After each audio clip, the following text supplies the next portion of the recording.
Hello and welcome to OTR Debate, our off-the-record podcast where three lawyers debate all things and try to find out how it all comes back to the law.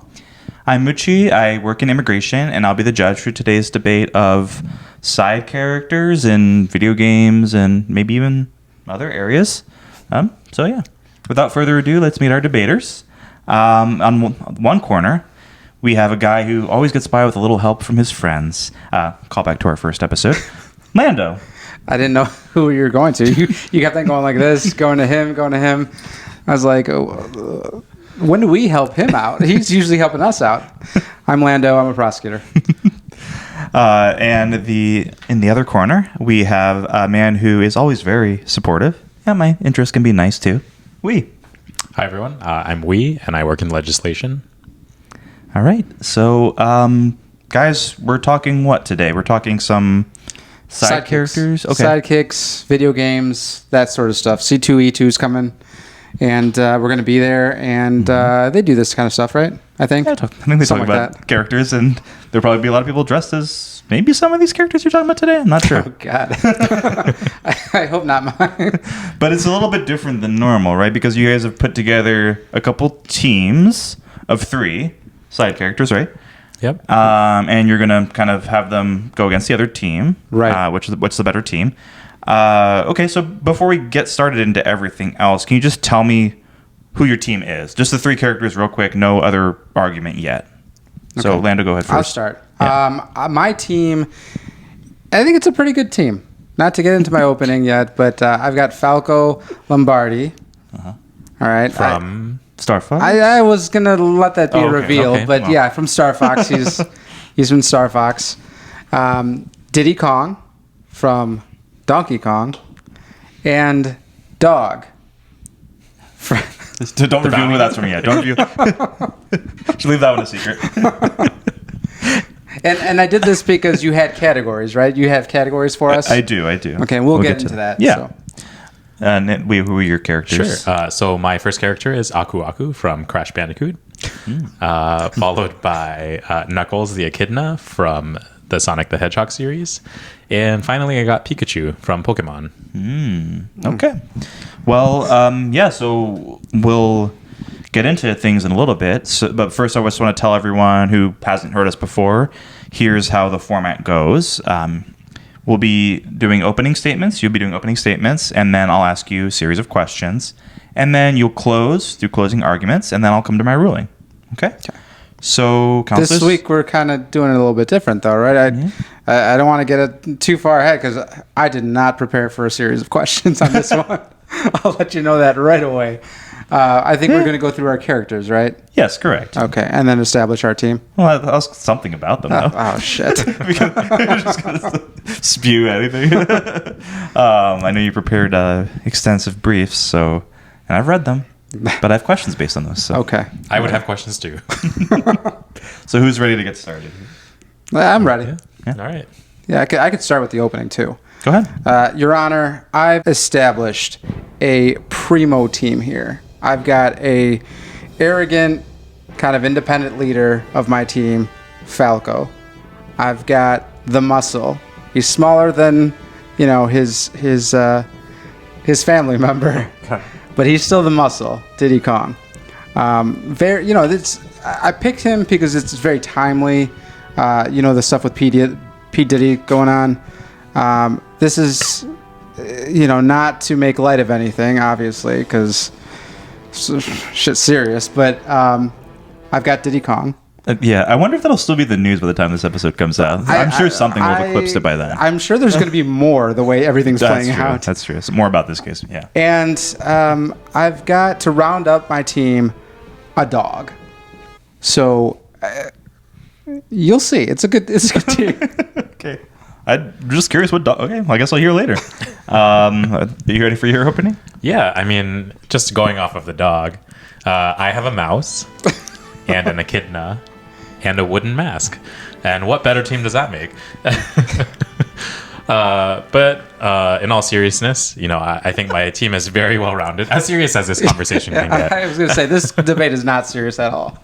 I have strength. I have wisdom. I have loyalty.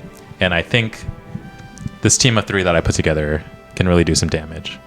Okay. Well, since you mentioned kind of what I want to ask about, strength, wisdom, loyalty, we're going to go through the components of your team and what makes a good team. It's made up of your 3 different people. How do they play their roles? Sure. So, for example, who's the leader of your team? Who is the brains of the operation, or like the tactical expert, if you will, of your team? You guys are looking at me. I'll start. Well, I believe you did kind of tee it off. I went into this a little bit. Yeah. Falco, he's my team leader. He's going to be the one that's going to kind of direct everybody and kind of lead the show. He is in Star Fox. He's the counterpoint to Fox McCloud, who is the Star Fox. Expert pilot, so he's military. He's got that structure to him. He's kind of like a no-nonsense, kind of like sarcastic, kind of like he's his own person, whereas like the rest of the group, there's peppy hair, there's Slippy, and they're kind of just like, I don't know, they just kind of follow Star Fox along. So, Falco's kind of like his go-to guy. And there's a point in time where he leaves Star Fox because he wants to be independent, and he probably wants to start his own team. First appeared in 1993, Star Fox on Nintendo, right? There was also Star Fox N64, great. Since then, he's done some other stuff. He's been in Star Fox Adventures. There's a new show that I know that you said that, IMDb scores with animated series aren't that high or whatever, but there's a Fox in Space that's 8.6 on IMDb, voiced by Matthew Gafford. It's a comedy about the Star Fox crew. They have this clip where it's like, so it's like, his last name's Lombardi, and there's a clip that I watched from it, and it's like his family and his dad's kind of giving him shit, and he's like a teenager, and he's very... It was just kind of seemed dysfunctional a little bit, to say the least. All right, who's your leader, or who's your brains of the Yeah, I don't know if I would necessarily call this character a leader, because, all 3 of my characters really support each other and maybe co-lead in a sense. But definitely the brains. So Aku Aku from Crash Bandicoot, as I mentioned, is a wooden mask in current day, or as current as Crash Bandicoot can be. But centuries ago, Aku Aku was a benevolent witch doctor. And he protected his lands and his fellow people. And he continues to do so in his incarnation as a mask. So ever since Crash Bandicoot was formed or created, Aku Aku's been there to protect him. So Aku Aku is not only kind and caring and helpful, but he has centuries of experience, which gives him a lot of intuition and wisdom. He's always around when the world's in danger, and he does his best to protect it. So he has these powers where he can materialize in most of the places that he wants when he has enough energy. And he also can concentrate that energy to create beams, which are small explosions. Or he can also just use it to get like a hold of things. Additionally, he can shapeshift to fit onto any person or player's face. And when he latches onto the person's face, he can control that person's mind. And the ability is called jacking. That's what happened. That's what happens when you get the third mask in Crash, right? He goes crazy. Like Crash kind of goes crazy and just runs through everything. It's like getting the star in Mario, basically. Right. Yeah. So that's what he's controlling Crash at that point? Yeah. He's jacking him? He's jacking him, yes. Jacking Crash. Bandicoot.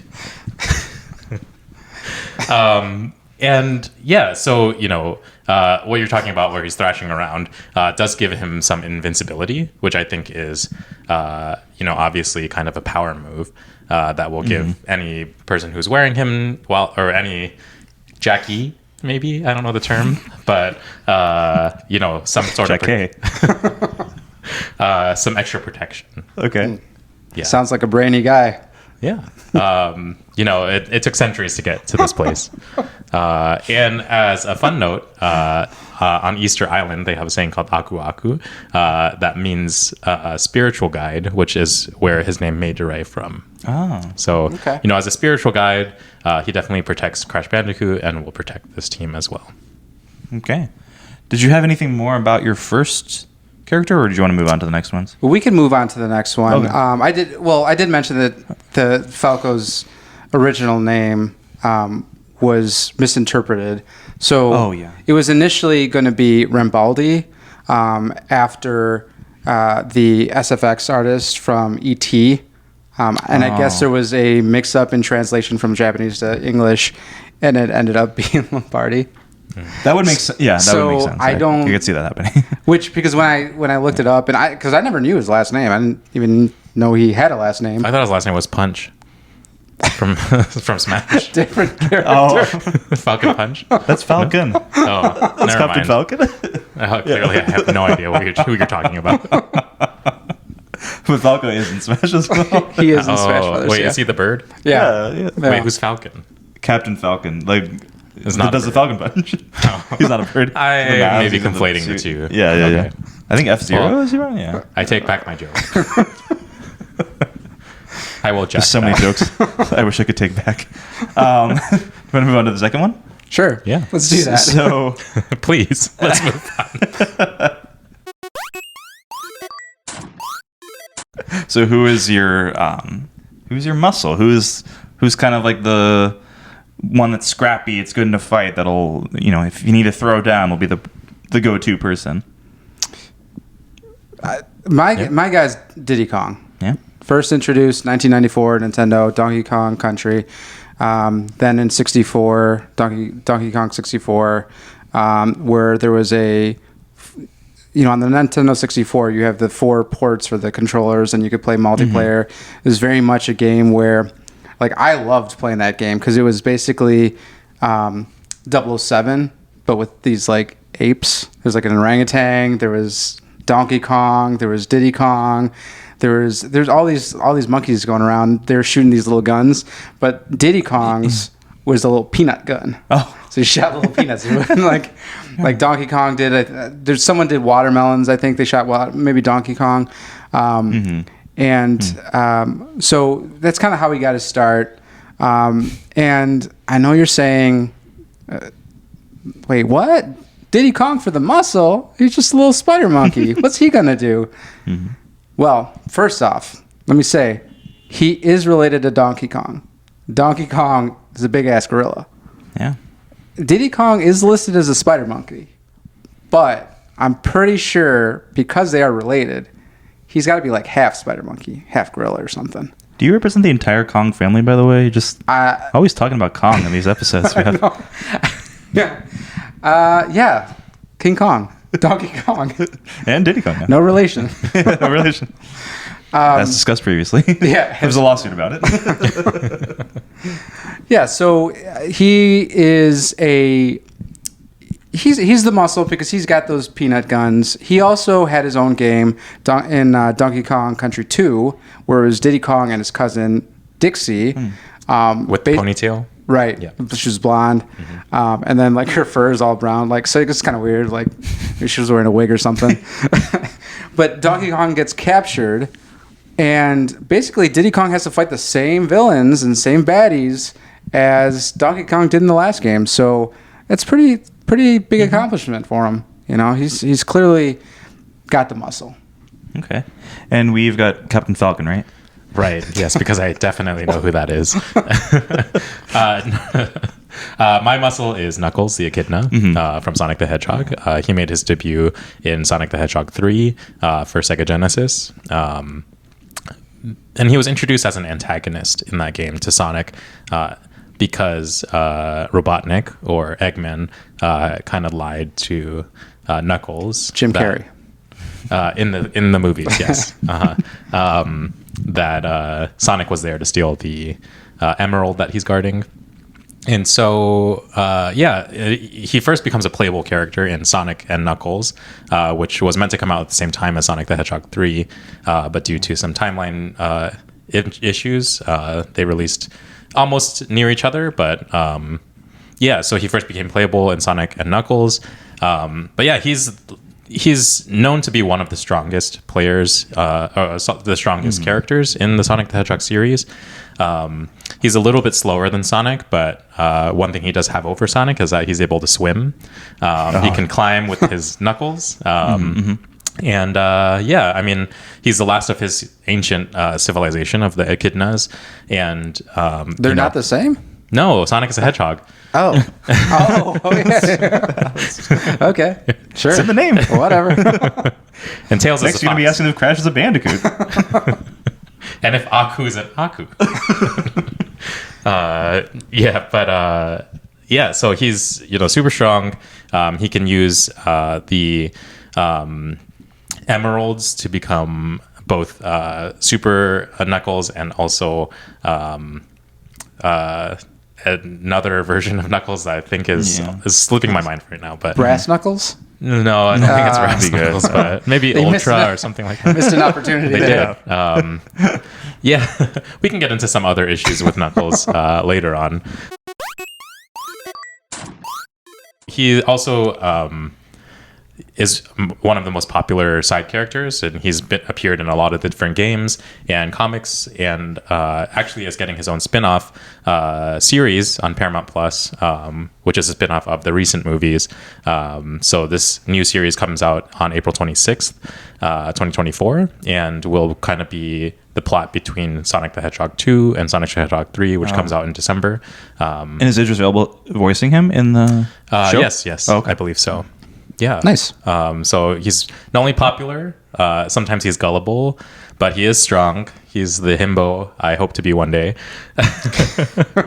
And he's my muscle. All right, well. Before we get to our final question, I just want to tell everyone, do us a quick favor and subscribe on YouTube, give us a review, leave some comments, leave us 5 stars or whatever you want to rate us on Apple Podcasts and make it Spotify. Make it 5. Thanks. Thank We you. love it. Let's get to kind of, maybe you could say the heart of your team in a way, but the courageous one, the brave one, the one that's willing to take on any challenge and not back down from any situation, no matter how dangerous or difficult. Who do you got there? Or does this fit? I don't know. It's Dog. I have dog. Mysterious dog. I Okay. have dog. Curious about this dog. From Fable 2. Okay, this is a game that I was obsessed with. This was a while back. For Xbox 360, I think I played it on. It's just a dog that follows you around, and you find the dog after it gets hurt. You could either leave it there, or you can save it, and it'll follow you around. And it's your companion. If you're gonna do something, it's gonna be there with you. What more loyalty can you ever expect, than from a dog? I mean, the dog's gonna be completely 100% loyal to you. I don't think anything that Wee's got is going to be more loyal than a fucking dog. It's a man's best friend. Especially from Fable 2. So Especially that dog. Not especially that dog. Not the duck hunt dog, not No. some other dogs in video games that are... I kind of thought maybe dog Not meat as, from Fallout, because there's a dog in He's called Dog Meat? He's called I dog don't never meat. play Fallout. Yeah. In Fallout. Pretty cool. That was always one of my favorite parts of Fable 2 and Fallout. The dog's always The the highlight. dogs. It's just cool. Especially in Fallout. As a German Shepherd, I've got a German Shepherd, so it's it's nice. It's nice. Not dog meat to me. It's Connor. So Well, if you think a dog is loyal, wait until you hear about this mouse. So Stuart Pikachu, Little. Pikachu from Pokemon, and specifically Pokemon Yellow, the game on Game Boy Color, I believe. He I think so. follows you around. As many of you probably know, there's not normally a Pokemon following you around in the Pokemon games. Because they're enslaved. We can in get into that in Pokemon. another episode. But this one is free in the world, at least, to follow you around everywhere. And what more loyalty can you ask for than someone that follows you around all the time? Until you break that loyalty by trading him away and evolving him into a Raichu, and then he doesn't follow you anymore if you trade him back. But given that you keep him as Pikachu, he'll be there. You can interact with him. Pokemon Yellow, it's full of nostalgia because it adds and incorporates some elements of the anime into the game. And going into the anime, Pikachu is with Ash. You're not playing as Ash in the games. You're playing as Red normally. But Pikachu in the anime is like the most loyal Pokemon that Ash has. It's his starter given to him by Professor Oak in the first episode, and also the first series of the manga as well. And it's just with Ash through the thick and thin. When Ash is turned into stone in the first movie by Mewtwo, he leads the Pokemon crying to revive. Spoiler alert! I know this is 2024. Not everyone has seen Pokemon the first movie, but so Ash is revived thanks to all the tears of the Pokemon. And fun fact, in the fourth movie, Pokemon Forever, where Celebi is introduced, there's some time travel going on, and Sammy, who's a character from the past, travels back to current time with Ash and Pikachu and kind of gets to know them, becomes friends with them, and gets, at the end of the movie, gets sent back in time to his original time, but remembers Ash and Pikachu together, as friends and saving the world. It turns out Sammy Oak is Professor Oak in the future, and gives Ash his first Pikachu in the first episode. So closing the time loop, Pikachu's meant to be with Ash, and Pikachu's loyal because of that, just because of time and because of Professor Oak. So, I think having someone like Pikachu by your side will always be a good thing. Sounds like Fry's dog, Futurama. Yeah, Waits for him forever. That's so sad. We'll have to do a dog episode specifically in the That's future. That's true. Yeah. All right. Well, let's go into closings. And if you do have anything legal that you wanted to mention in your closing, feel free to do so. I know it's kind of like we typically talk about that, but maybe not this time. But if you have something, you can throw it in your closing. I do not. All right. Well, just give you however you're going to do your closing. Go ahead. Well, since I prefaced it a little earlier, just hinting at Knuckles, issues with Knuckles, I'll just briefly talk about there's a one of the workers from Archie Comics. His name is Ken Penders, and he worked on a lot of the comic series of Sonic the Hedgehog. And I should say former Archie Comics. He no longer works there due to some legal issues. This is sexual harassment or something? No, actually, soon after his departure, after he left Archie Comics, which is the publisher of the Sonic the Hedgehog comics, he began filing copyrights for all of his work while at Archie Comics, and ended up winning or getting his claim certified by the U.S. Copyright Office because Archie Comics failed to produce any contract, like employment contract with him, and actually not just him, but a lot of their animators as well. And so he got to keep copyright ownership of like 200 characters from the Sonic the Hedgehog series. And so since then, this was initially in 2009 when he first started filing for copyrights. Even until now, he's been filing lawsuits, and he's settled some, I think, and initially settled to get the ownership of those 200 characters. But initially it was brought because a lot of fans had asked him if he had anything to do with the game Sonic Chronicles: The Dark Brotherhood, which he didn't have anything to do with. And then this more recently came into issue in one of the recent movies where Knuckles is given a father for the first time on screen. Glad you said on screen. Yeah. But he doesn't have a father like in the games or any of the comics that Penders had worked on. And so fans were like, oh, do you have anything to do with this? And he might resemble, the father might resemble a different echidna that was in the comics. So there's just some other issues. But so far, there haven't been any lawsuits recently filed because of that issue. Yeah. Okay. And anything else you want to say in closing? Well, just in closing, as I said, a mouse, an echidna, and a wooden mask. The best combination. Yeah. Yeah, especially a mask that Jax I'll leave it at that. Well, since we brought up some stuff in the legal world, I guess I do have some little tidbit. Okay. Thought you might. You guys have, I always have something.